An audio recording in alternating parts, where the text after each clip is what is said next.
આ જ ચમરબંધી મંત્રીએ એવું કીધેલું, કોઈ ચમરબંધીને પકડવામાં નહીં આવે.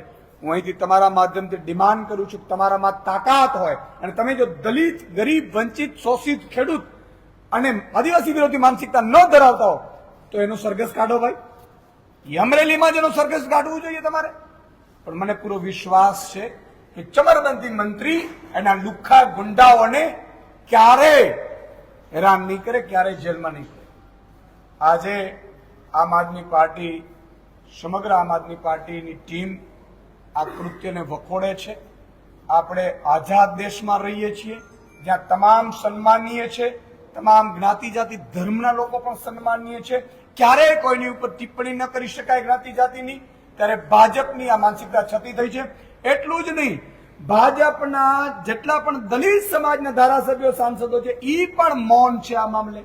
ભાજપની ચપરાસી કરવામાંથી ઊંચા નથી આવતા.